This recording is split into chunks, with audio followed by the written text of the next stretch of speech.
요즘에 각 차량에 내비게이션이 있어서 길을 잃을 염려는 별로 없지만 과거에 이제 우리가 길을 찾아가기 위해서는 지도 또 그리고 나침반이 꼭 필요했습니다. 현재 위치 그리고 가고자 하는 방향을 알려주는 매우 유용한 그런 기능을 가지고 있습니다. 하지만 이 지도와 나침반은 각각 사용처가 좀 다르죠.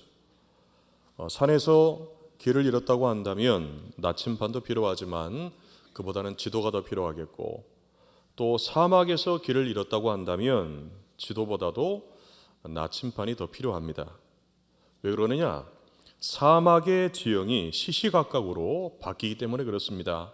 분명히 동쪽에 모래 언덕이 있었던 것 같은데 하루가 지나고 나면 그 언덕 사라지고 다른 방향의 새로운 언덕이 생기기도 하기 때문에 아무리 지도를 가지고 있다 할지라도 길을 제대로 찾아갈 수가 없습니다. 우리 인생길에도 지도와 나침반이 다 필요합니다. 그러나 요즘에는 급속도로 변해가는 이 시대 속에서 이 지도보다는 나침반이 더 필요해진 그런 시기인 것 같습니다. 왜냐하면 한치 앞을 내다보기 어려운 정말 빠르게 변화하는 그런 시대, 그런 문화 속에서 우리가 살고 있기 때문입니다. 기후변화와 환경에 대한 문제, 과거에는 당연하게 여겨졌던 이 국제 질서와 그 규칙들이 다 깨어지고 자국의 이익을 위해서 전쟁도 불사하는 그런 위기의 시대에 우리가 놓여 있습니다. AI 인공지능의 아주 빠른 그 발전 속도로 세상이 변해도 너무 빠르게 변하고 있는 그런 시대이기 때문에 미래를 좀 예측하는 것이 어려운 그런 상황이죠. 그래서 선교적 교회 운동의 근본 개념 교과서로 불리는 미국의 앨런 허쉬의 잊혀진 교회의 길이라는 책은요, 빠르고 거대한 시대와 문화와 이 문화의 변혁 속에서 길을 잃고 있는 교회의 그 본질적인 그런 회복, 또 새로운 그런 헌신을 요구합니다. 우리가 잃어버린 길이 무엇인지, 우리가 어떻게 다시 교회되는 길을 회복하고 하나님께서 보여주신 그 잊혀진 그 길을 찾아서 바로 나아갈 수 있는지, 그것을 우리에게 이야기하고 있습니다. 바로 하나님 나라의 큰 그림을 담고 있는 성경의 지도를 보고 우리가 누구이고 우리가 무엇을 위해서 존재하고 우리가 어디를 향해서 가고 있는가, 가야 하는가, 그것을 가리키는 사명이라고 하는 나침반을 들고 올바른 방향으로 나아갈 수 있도록 그렇게 돕습니다. 선교적 교회는 예수님께서 디자인하시고 계획하신 원래의 자리를 회복하고 또 처음에 교회에 주신 그 사명으로 다시 돌아가자라는 그런 운동입니다. 그래서 이 시간 들려주시는 이 말씀을 통해서 우리를 이 시대의 교회로 부르신 하나님께서 주신 그 사명 앞으로 다시금 나아가고 그것을 회복하고 또 그 사명을 붙들고 다시금 새롭게 결단하는 그런 은혜가 우리 모든 성도들에게 있기를 간절히 바랍니다. 먼저 19절 상반절을 보면 그러므로 너희는 가서 모든 민족을 제자로 삼아 말씀합니다. 이 땅에서 모든 사역을 다 마치신 예수님께서 제자들에게 마지막 유언과도 같은 최후의 명령을 주시는 그런 장면이죠. 온 인류의 죄를 다 담당하시기 위해서 십자가를 지시고 죽으셨다가 3일 만에 부활하신 예수님께서 이 땅에 40일 동안 계시면서 제자들에게 하나님 나라에 관한 그 일들을 끝까지 말씀하시고 가르치십니다. 그 모든 말씀을 다 가르치고 전수하신 이후에 승천하기에 앞서서 이제 주님을 따르는 제자들이 감당해야 할 복음 전파의 이 명령을 사명으로 주시는 거예요. 그리고 이후로 우리 기독교의 역사는 바로 이 예수님의 마지막 명령을 실현하고 그것을 실행하고 이루어가는 과정 가운데 놓여 있습니다. 예수님의 명령을 들은 제자들의 행적이 기록된 사도행전을 보게 되면 사도들과 또한 초대교회 성도들이 이 명령을 지키고 따르기 위해서 예루살렘과 온 유대와 사마리아와 땅끝까지 이르러 복음을 전하는 그 내용을 담고 있어요. 그래서 사도행전 28장 30절 31절 마지막 구절입니다. 여기를 보면 바울이 온 이태를 자기 셋집에 머물면서 자기에게 오는 사람을 다 영접하고 하나님의 나라를 전파하며 주 예수 그리스도에 관한 모든 것을 담대하게 거침없이 가르치더라 말씀합니다. 예수님의 명령에 따라서 마지막까지 자기에게 오는 모든 사람, 모든 민족에게 복음을 전하고 가르치는 그런 모습으로 사도행전이 끝이 납니다. 자, 그런데 사도행전 28장은 사실 이렇게 끝나지 않죠. 예수님의 말씀을 듣고 가르침을 받은 제자들과 초대교회 성도들에 의해서 또 다른 제자들이 세워지게 되고요. 예수의 복음을 대적하고 교회를 핍박하던 바울이라는 한 사람이 변화되어서 당시 세상 끝으로 불렸던 서바나, 지금의 스페인입니다. 이 스페인까지 전한 말씀으로 양육된 제자들에 의해서 기독교는 로마 제국 전체를 복음화하는 데 성공하게 되죠. 2000년 전 로마 제국에서 가장 약한 민족이었고 제국의 그 변두리에 있었던 그 사회 주변부에서 시작된 예수님의 이 복음, 예수의 복음이 200년 만에 로마 제국을 변화시키고 당시 세상의 그 중심부에 우뚝 서게 된 겁니다.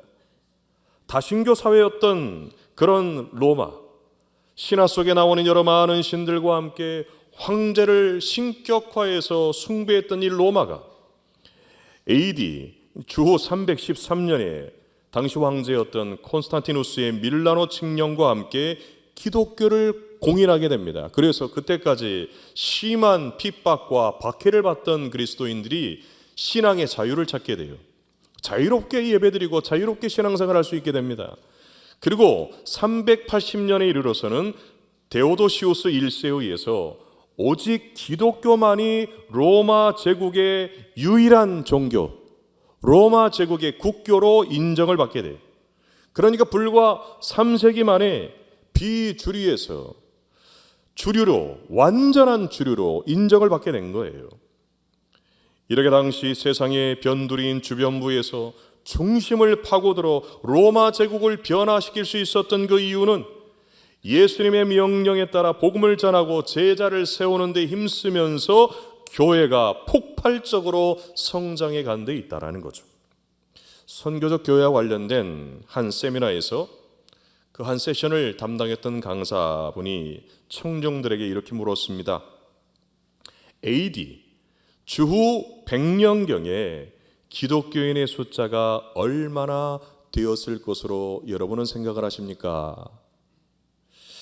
가룟 유다를 제외하고 11명의 제자를 포함해가지고 120명의 성도들로 출발한 교회가 설립된 지 70년이 지난 AD 100년경에 로마 제국 내에서 전체 기독교의 숫자가 얼마나 되었을 것이냐라는 그런 물음이에요. 그리고 콘스탄티누스 황제가 기독교를 공인하기 직전이었던 AD 310년경에 바로 공인되기 직전에 기독교인의 전체 숫자는 그 제국 내에서 얼마나 되었을까요? 이렇게 아무런 대답을 못해요. 대답을 못하고 답변을 주저할 때 그가 이렇게 말해요. 네이버 찾아보시면 좀 다르기도 하지만 학자들마다 조금 차이가 있어요. 근데 이렇게 얘기해요. AD 100년경에 겨우 2만 5천 명이었던 기독교인, 우리가 알기로는 초대교회 예루살렘 교회가 베드로가 설교했을 때 한 번에 3천 명, 5천 명 그렇게 회개하고 교회가 막 폭발적으로 부흥했던 것으로 아는데요. 물론 그렇게 부흥해 가다가 교회가 핍박으로 인해 가지고 다 제국으로 흩어지잖아요. 그런데 우리가 성경을 보게 되면 이후로 그 교회들 큰 교회 없어요. 뭐 수백 명, 저희처럼 수천 명, 수만 명 모이는 그런 교회가 아니라 아주 작은 교회, 가정에서 모이는 그런 작은 소수의 사람들이 모여서 예배드렸던 그런 교회들이었습니다. 대부분. 그러니까 2만 5천 명 정도였다라는 게 아주 틀린 말이 아니죠. 2만 5천 명이었던 이 기독교인이 AD 310년경에 무려 2천만 명의 육박한 수로 부흥을 했다라는 겁니다. 그리고는 그 다음에 이렇게 질문을 합니다. 그들에게 도대체 무슨 일이 있었던 걸까요? 어떻게 했기에 한 작은 운동에 지나지 않았던 것이 고작 2세기 만에 로마 제국 내에서 가장 강력한 종교 세력으로 자라고 다신교 사회였던 그 모든 그 사회 속에서 다른 여타의 종교들 다 물리치고 유일한 종교로 그렇게 우뚝 설 수 있었냐라는 그런 질문입니다. 여러분, 우리가 잘 알다시피 로마 제국 내에서 기독교는 엄청난 박해와 핍박을 받았습니다. 상상할 수 없는 고난과 시련을 당했습니다. 복음에 대해서 조롱하고 무시하고 무관심하고, 오늘날처럼 참 교회를 향해서 한 번씩 이렇게 손가락질 받잖아요. 그런 정도가 아니라 심각하게 부정적이고 강팍하고 적대적인 그런 환경 가운데 있었어요. 오늘 우리가 살고 있는 시대와 우리가 마주하고 있는 그 상황과 비교할 수 없는 엄청난 어려움과 장애물들이 켜켜이 쌓여 있었던 그런 교회였죠. 더구나 오늘날의 교회들이 가지고 있는 이런 건물도 없었고 또 재정도 부족했고 촘촘하게 짜여진 그런 조직, 우리 교회같이 참일군 그런 조직도 없었어요. 하지만 불과 200년 만에 2만 5천 명 정도였던 교회가 2천만 명에 달하는 어마어마한 숫자로 폭발적으로 증가했습니다. 도대체 초대교회가 어떻게 했길래 이 일이 가능했을까라는 그런 질문이죠. 바로 그 해답이 오늘 길을 잃은 교회로 하여금 다시 길을 찾을 수 있도록 바른 위치를 잡아주고 방향을 지시해주는 오늘 이 성경의 말씀 가운데 있다라는 겁니다. 1900년 전 초대교회 시대에나 500년 전 종교개혁 시대에나 100년 전 이 땅에 복음이 들어온 후로 세계적으로 유래를 찾아볼 수 없을 정도로 놀라운 부흥과 성장을 거듭 경험했던 한국 교회가 놓여 있었던 그런 시대와 그런 상황 속에서나 시대에는 달라져도 변하지 아니하는 복음의 진리, 예수님께서 모든 시대의 모든 그리스도인들에게 명령하신 이 대위임 명령에서 찾아볼 수 있다라는 그런 말입니다. 그래서 이어서 19절 하반절과 20절 상반절을 보게 되면 아버지와 아들과 성령의 이름으로 세례를 베풀고 내가 너희에게 분부한 모든 것을 가르쳐 지키게 하라 말씀합니다. 예수님께서 제자들에게 위임하신 이 명령은 가서 모든 민족을 제자 삼고 세례 주고 주께서 명령하신 모든 말씀을 가르쳐 지키도록 하는 겁니다. 하늘과 땅의 모든 권세를 가지신 주님께서 제자들을 보내서 하나님 나라를 확장하고 그것을 완성해 가도록 그렇게 말씀하시죠. 이 하나님 나라를 확장하고 하나님 나라를 왕성하는 이 일이 제자들에게 주신 선교적 사명으로 이루어져 갈 수 있다는 것을 마지막으로 강조하신 내용이에요. 특별히 오늘 19절과 20절을 보게 되면 여기 나오는 너희라는 이 말씀은요, 예수님께 이 명령을 직접 들은 제자들만, 당시의 초대교회 성도들만 가리키는 게 아니에요. 이 명령을 처음 들은 제자들이나 그로부터 복음을 전해 듣고 예수님의 제자가 된 예수님을 믿고 따르는 모든 시대의 모든 그리스도인, 모든 성도들을 공히 지칭하는 그런 표현이기 때문에 그렇습니다. 이렇게 너희로 불리는 모든 시대 모든 성도들에게 위탁하신 복음 전도와 선교적 사명의 중심에는 오늘 보내시는 하나님이 계세요. 세상을 창조하신 하나님께서 죄로 타락한 세상을 구속하시기 위해서, 구원하시기 위해서 계획을 세우시고 직접 그 일을 실행에 옮기십니다.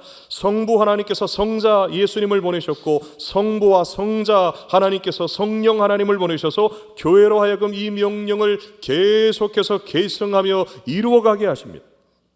보냄을 받은 예수님께서 십자가에 달려 모든 인류의 죄를 대속하셨고 부활하심으로 그를 믿는 모든 사람들에게 하나님의 자녀가 되는 권세를 허락해 주셨습니다. 삼위일체 하나님께서 모든 사람들을 구원하시기 위해서 자신을 보내신 거예요. 먼저 자신을 보내신 거죠. 그래서 요한복음 20장 21절을 보게 되면 예수께서 또 이르시되 너희에게 평강이 있을지어다 아버지께서 나를 보내신 것 같이 나도 너희를 보내노라 말씀하고 있고, 누가복음 24장 48절 49절 말씀을 보게 되면 또 그의 이름으로 죄사함을 받게 하는 회개가 예루살렘에서 시작하여 모든 족속에게 전파될 것이 기록되었으니 너희는 이 모든 일의 증인이라. 볼지어다 내가 아버지께서 약속하신 것을 너희에게 보내리니 너희는 위로부터 능력으로 입혀질 때까지 이 성에 머물라 하시니라 말씀이에요. 성부께서 성자를, 성부와 성령께서 성령을 보내시는 하나님, 선교하시는 하나님으로 여러분 이 말씀들이 자신을 계시하고 있는 겁니다. 그리고 사도행전 1장 8절을 보게 되면 오직 성령이 너에게 임하시면 너희가 권능을 받고 예루살렘과 온 유대와 사마리아와 땅끝까지 이르러 내 증인이 되리라 하시니라. 이 말씀으로 보내시고 선교하시는 하나님께서 예수님을 믿고 따르는 모든 제자들과 성도들에게 성령으로 함께 하셔서 예수님께서 하셨던 이 사역을, 이 사명을 위임해 주신 겁니다. 여러분, 그렇기 때문에 모든 시대, 모든 교회, 모든 성도들이 가지는 단 하나의 사명, 단 하나의 사명은 재론의 여지가 없어요. 각 교회가 설립되고 각 교회가 가지고 있는 어떤 이유와 어떤 특별한 목적도 아닙니다. 교회 성도들이 가지고 있는 개개인들의 필요도 아닙니다. 어떤 교회의 전통을 지키자거나 특정한 조직이나 그 형식에도 구애받는 것이 아닌 거예요. 자칫 변화하는 시대와 상황 속에서 잊혀질 수 있는 길을 다시 찾게 하는 오직 성경, 오직 이 하나님의 말씀에서 우리가 누구이고 우리가 왜 여기에 존재하고 있고 우리가 어디로 가야 하는지, 우리의 올바른 위치와 우리의 올바른 방향을 새롭게, 항상 새롭게 재정의해 주고 있기 때문에 그렇습니다. 여러분, 그래서 진정한 교회는 세상으로부터 부름받은 하나님 나라의 백성의 공동체이고 동시에 세상의 구속을 위해 보냄받은 백성의 공동체예요. 여러분, 이 고백을 가진 교회예요. 바로 보내시는 하나님으로부터 보냄받은 하나님의 선교적 사명을 가지고 있는 공동체가 여러분 진정한 교회입니다. 여러분, 508년 전에 종교개혁가들이 가지고 있었던 가장 중요한 정신이 있죠. 그 정신은 개혁된 교회는 항상 개혁하는 교회이다 라는 말입니다. 그 당시 라틴어로 이 말이 쓰여졌기 때문에 라틴어로 보면 에클레시아 레포르마타 셈페르 리포르만다, 그렇게 얘기해요. 시시각각으로 변화하는 시대 속에서 교회가 길을 잃지 않고 다시 사명의 자리에 서기 위해서 끊임없이 우리 자신을 돌아보는 사명으로의 회심이 필요하다라는 것을 여러분 종교개혁가들은 이걸 안 거예요. 보내심을 받은 교회로의 선교적인 회심이 필요하다라는 그런 의미입니다. 여러분, 왜냐하면 사명이 분명해지면은요 교회의 존재의 의미가 더 명확해지고 여러분 그럼 그 교회는 강력해져요. 더 이상 길을 잃지 않고 헤매지 않고 헛발질하지 않게 됩니다. 제자리 걸음하지 아니하고 불필요하게 엉뚱한 일에 소중한 시간과 또한 에너지를 낭비하지 않게 됩니다. 사명이라고 하는 분명한 그 관역을 향해서 일심일도 한 마음 되어서 한 길로 오직 십자가의 정신으로 달려가고 날아가는 그런 선교적 교회가 될 수 있기 때문에 그렇죠. 미국의 보스턴 그 미술관에 19세기 프랑스의 인상주의 화가였던 폴 고갱이 그의 말년이었던 1897년에 완성한 최고의 걸작이 있습니다. 그 제목이 우리는 어디에서 왔는가? 우리는 무엇인가? 우리는 어디로 가는가? 라는 제목의 작품입니다. 모든 사람들이 마주하게 되는 인생의 근원적인 그런 질문을 담고 있는 이 고갱의 대작이에요. 그런 이 작품을 통해서 사람이 태어나서 살아가고 죽는 순간까지의 생애 전 과정을 다면적이고 아주 섬세하게 그려냈습니다. 고갱 스스로도 이 작품이 자기 인생의 최고의 작품이다 그렇게 얘기를 할 정도예요. 그런데 정작 이 작품을 통해서 인간의 본질적인 질문을 던진 이 고갱은 급격한 건강 악화와 사랑하는 딸의 죽음으로 인해서 충격을 받고 우울증과 자살 충동을 겪었고요. 심각한 경제적인 어려움에 시달리다가 1903년에 그의 생을 마감하게 돼요. 아이러니하게도 자신의 작품 중에 최고의 작품으로 그렇게 손꼽은 이 작품을 통해서 자신이 직접 던진 그 질문에 대한 해답을 찾지 못한 채 여러분 그 인생을 마친 거예요. 그러나 오늘 성경은 우리가 어디서 왔고 우리가 무엇이고 우리가 어디로 가는가에 대한 이 질문에 대해서 분명한 답을 주고 있는 줄로 믿습니다. 여러분, 우리를 이 땅에 보내신 분은 누구이십니까? 우리를 이 땅에 보내신 분이 누구이십니까? 하나님께서 우리를 보내셨죠. 우리는 보냄받은 하나님의 백성이라는 거죠. 우리는 예수님께서 명령하신 사명을 이루기 위해서 보냄받은 하나님의 선교적 사명을 가지고 있는 그런 공동체이면서 그런 선교적 교회라는 것이 바로 오늘 성경의 말씀입니다. 끝으로 이 10절 하반절을 보게 되면 볼지어다 내가 세상 끝날까지 너희와 항상 함께 있으리라 하시니라 말씀이에요. 여러분, 보냄받은 하나님의 선교적 사명을 가진 선교적 교회는 세상 끝날까지 계속해서 지속적으로 예수님의 말씀을 가르치고 지키도록 하는 그런 사명을 가지고 있습니다. 예수님께서 명령하신 것을 계속해서 지키도록 가르치며 제자 삼는 일이 여러분 교회의 사명이죠. 여러분, 이것을 한 번 하고 마는 것이 아니고요, 과거에 했다고 오늘 안 하는 것이 아니고, 작년에 했다고 오늘은 잠시 멈추는 것도 아니고, 지난 50년 동안 했다고 해서 안 하는 것이 아니고 앞으로의 50년 동안도 계속해서 해야 될 일입니다. 그래서 세상 끝날까지는 세상의 완성의 때까지라는 의미를 담고 있어요. 우리가 하나님 나라의 말씀을 통해서 함께 봤던 것처럼 이미 임했으나 아직 완성되지 않은 하나님의 나라가 마침내 완전하게 이루어지는 그 때를 이야기하는 겁니다. 그래서 그때까지 여러분 교회의 선교적인 사명은 끝나지 않습니다.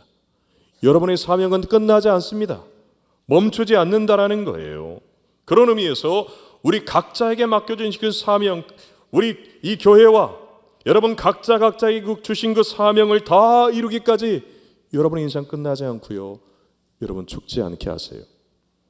1517년 10월 31일 95개조 반박문을 발표하면서 마틴 루터에 의해서 종교개혁이 시작이 됩니다.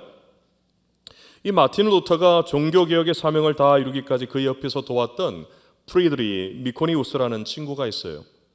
이 루터가 정말 힘들고 지칠 때마다 이 친구가 큰 위로가 되어주고 격려가 되어주고 참 지치고 힘든 이 루터에게 큰 기쁨도 되어줘요. 그런데 안타깝게도 종교개혁이 한창 진행되고 있던 그 중에 이 프리드리가 불치병에 걸려서 죽음을 앞두게 됩니다. 자신의 죽음을 예감하고 살아가는 친구 루터에게 마지막 인사가 담긴 편지를 보내요. 그리고 친구의 유서와 같은 그런 편지를 받은 루터가 프리드를 위해서 기도하는 가운데 이런 응답을 받게 됩니다. 그가 아직 죽을 때가 아니라고 하는 확신을 기도하는 가운데 갖게 돼요. 그리고 바로 죽어가는 그 프리드리에게 다음과 같은 편지를 써서 보냅니다. 하나님께서 자네를 나보다 더 오래 살게 할 거야. 내가 자네를 위해서 열심히 기도하고 있으니까 걱정하지 마. 하나님께서 우리의 기도를 들어주실 거라. 그렇게 이제 편지를 보내요. 그리고 이 편지를 받은 프리드리히가요, 놀랍게도 불치병에서 나음을 받고 실제 이 루터가 예언한 대로 루터보다 더 오래 삽니다. 그래서 여기서 사명자는 그 사명을 이루기까지 결코 죽지 않는다라는 아프리카 선교의 개척자였던 데이비드 리빙스턴의 그 유명한 말과 이어지는 거예요. 여러분, 이것은 다시 사명 앞에 서야 할 교회에게 주시는 주님의 약속입니다. 주님이 주신 사명을 다 이루고 하나님 나라가 완성되기까지 여러분 교회는 끝나지 않습니다. 교회는 망하지 않습니다. 교회는 죽지 않는다라는 거예요. 유럽 교회, 미국 교회 다 쇠퇴하고 정체하고 망해가고 있고, 요즘 한국 교회도 그런 어려움 가운데서 문 닫는 교회들 많고 그렇다고 하는데, 여러분 이 사명 붙들고 있는 이 사명 앞에 굳게 서 있는 교회는 여러분 시대가 달라져도 상황이 변해도 어떤 어려움이 있어도 여러분 이 약속은 변치 않고 이 약속은 틀림이 없다라는 것을 믿는 우리 모든 신일의 성도님들 되시기를 주님의 이름으로 축복합니다. 주님께서 주신 이 사명과 부르심의 순종에서 주어진 일터에서 선교적 삶에 헌신하고 계시는 한 분을 소개해드리고자 합니다. 가까운 김제 밝은 안과 의원의 임창현 원장님이세요. 이분이 2007년 여름에 그 장마철이었어요. 전주에서 이제 대전으로 향하던 계룡산 인근 커브길을 지나다고요. 거기 이제 빗물에 고여 있는 물 웅덩이가 있는 도로를 지나던 가운데 차가 완전히 전복되는 큰 사고를 겪게 돼요. 그 사고를 당하는 가운데 이분이 자신의 그 인생의 파노라마처럼 이렇게 지나가면서 하나님 앞에 이렇게 기도합니다. 하나님, 다시 한번 기회를 주시면 지금처럼 살지 않겠습니다. 그렇게 기도해요. 고등학교 3학년 시절에 하나님 의과 대학에만 들어가게 해주시면 하나님께 제 자신을, 제 인생을 하나님 앞에 드리겠습니다. 그렇게 헌신했대요. 그렇게 서원했대요. 그리고 기도한 대로 의과 대학에 진학을 하고 젊은 나이에 대형 병원 부원장 자리까지 오르면서 이른바 성공한 의사가 되고 사회적으로나 경제적으로 부족함이 없는 그 삶으로 주위 사람들의 부러움을 사는 그런 분이었어요. 그런데 그날 그 순간에 그 사고로 죽음의 문턱 앞에 서게 되자 그동안 자신이 살아왔던 삶이 너무 무의미하게 느껴지는 거예요. 내가 지금까지 뭘 하고 살았나? 라는 후회와 자책이 들었다라는 거죠. 지금까지 열심히 살아온 자신의 인생이 허무하게 느껴지고 내가 이대로 하나님 앞에 가면 무슨 말을 할 수 있을까? 내가 하나님 앞에서 어떤 말을 할 수 있을까라는 생각과 함께 하나님, 다시 한번 기회를 주시면 이전처럼 살지 않겠습니다. 그런 다시 사명으로 나아가는 그런 회심의 기도를 드린 겁니다. 그날 비극적인 죽음으로 끝날 뻔했던 그 교통사고는 임창현 원장님의 그 삶을 완전히 뒤집어놔요. 실제 차가 뒤집어졌잖아요. 사고 차량이 완전히 뒤집혀가지고 앞유리 다 깨지고 또 차가 완전히 찌그러졌는데 놀랍게도 운전석이요 온전하게 지켜져가지고 멀쩡하게 사고 차량에서 빠져나왔는데 그 모습을 본 주위의 사람들이 다들 놀래가지고 어떻게 저기서 살아나올 수 있냐고 안도하면서 박수를 치더래요. 박수를. 이후로 그의 삶은 이전과 완전히 다른 방향으로 그의 인생이 방향이 재조정이 됩니다. 잊혀진 사명의 길을 다시 찾고 회복하게 됩니다. 병원 일로 바쁘다라는 핑계로 그동안 제쳐뒀던 교회 일, 교회 봉사를 시작하게 되고요. 청소년부 교사, 수요예배 찬양인도 또한 국내 국외 의료 사각지대에 있는 고통당하는 환우를 위한 의료 선교에 적극적으로 참여하게 돼요. 요청이 있을 때마다 병원 문 닫고 해외 의료 선교에 직접 혹은 간접적으로 참여하는 일이 어쩌다 한 번이 아니라 1년에 몇 번이 아니라 그런 일이 일상이 되는 그런 삶이 되었다라는 겁니다. 가난한 목회자와 어려운 지역 주민들을 위한 무료 진료를 진행하면서 자신이 가진 달란트와 은사로 나누고 섬기는 그 실천하는 그런 선교적 삶을 살게 된 겁니다. 보냄을 받은 교회와 성도로 다시 사명의 자리를 회복한 임창현 원장님께서 마지막으로 이렇게 고백을 해요. 내가 서 있는 자리에서 하나님과 함께 일할 때 그 삶은 선교가 될 수 있습니다. 여러분 무슨 해외로 가지 않고 목사 전도사가 되지 않더라도 여러분 내가 서 있는 그 자리 하나님과 함께 일할 때 하나님이 주신 그 사명 붙들고 나아가게 될 때 그 삶이 선교가 된다는 거. 여러분 이게 선교적 교회 운동에 있어서 제일 중요한 개념입니다. 그래서 이 시대에 선교적 교회로 여러분 모두가 부름받은 줄로 믿으시기를 바랍니다. 여러분 각자가 서 있는 자리, 여러분의 가정이든 여러분의 일터이든 여러분의 삶의 모든 자리, 그 자리가 무슨 자리예요? 선교지예요. 전도지예요. 그곳에 여러분들을 하나님께서 선교사로 보내는 거예요.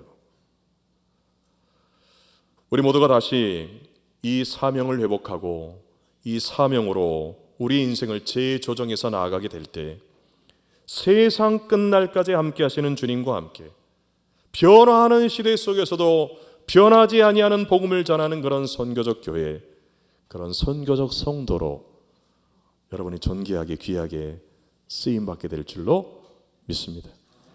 기도하겠습니다.